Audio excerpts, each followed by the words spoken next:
Cheers, guys. Epyx911, welcome to the Elitist Geek. A little bit of a rant this week regarding Peter Moore's statement that gamers don't like change. First of all, it's off base. Second of all, it's incorrect. I think, speaking as a core gamer, part of that demographic that he singled out, I'm okay with change, as long as it's fair change, as long as it's equitable change. Because you see, I'm the consumer. I'm one of the people that buys your game. And I'm not going to buy your game, A, if it's crap, B, if it's exploitative. And, quite frankly, a game like Dungeon Keeper 2013 is exploitive. I will take 1998's Dungeon Keeper over the 2013 version 99.999999 times out of 100. Why? Because it's more fun. Bottom line. I would rather spend 2 days playing the older version of Dungeon Keeper because I'm having so much fun and just want to play a few more minutes than have to wait 48 hours in the newer version to do something that, had I spent extra money, I could have instantly. That's the difference, Peter. It's not that we don't like change. We don't like unfair change, and we're not going to support it. It's like, here's the way I look at it. Being in IT, it's like I would never buy a technology and then force the company to work their business model around the technology that I implement. That's the ass-backward way of doing things.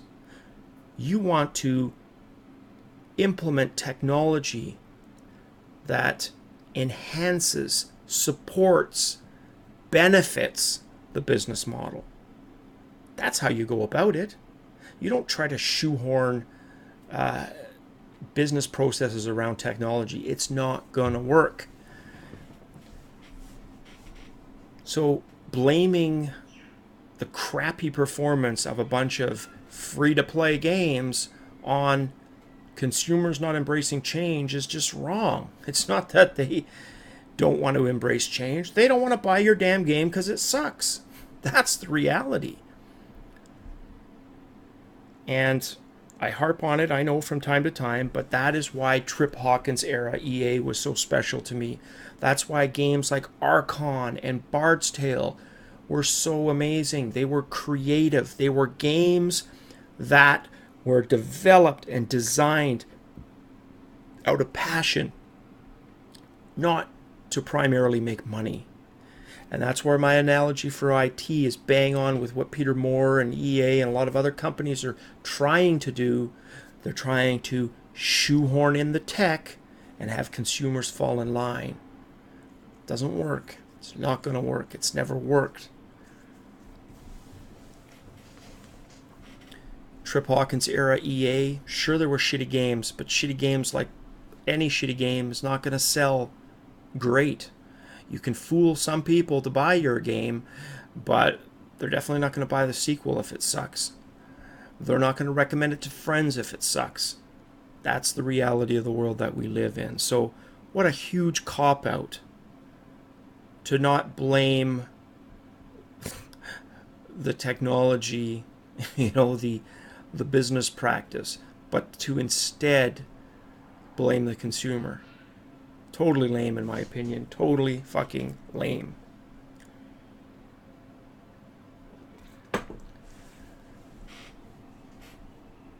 It's easy to do that.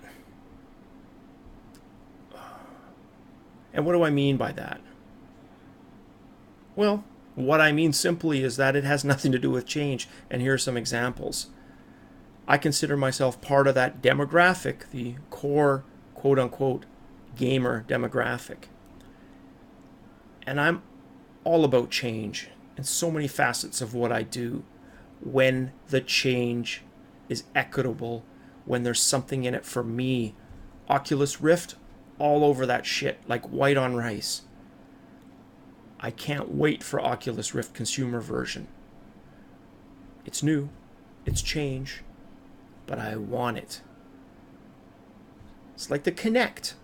Microsoft, for the longest time, they were so stubborn. They shoehorned Kinect as part of the Xbox One package. It cost them sales. I know it did at the start.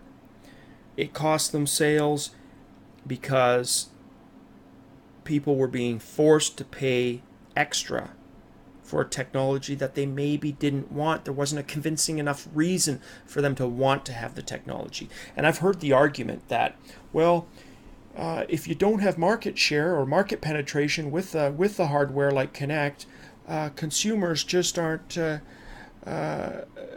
not consumers, but publishers and game devs aren't going to want to create games for a peripheral. True, right? But if a game is good enough to actually benefit from that technology, the consumer will come.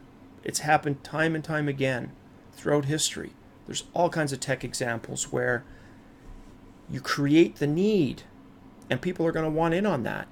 You don't think for a second, this goes hand in hand with today's announcement for Kinect being available for the PC platform soon.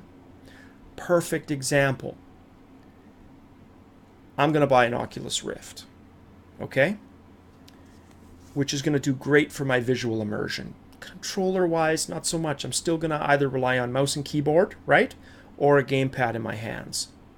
But come up with a game that gives me a convincing reason to buy that Kinect for the PC to use alongside my Oculus Rift. Maybe it's a Skyrim game, which I've been dreaming about forever.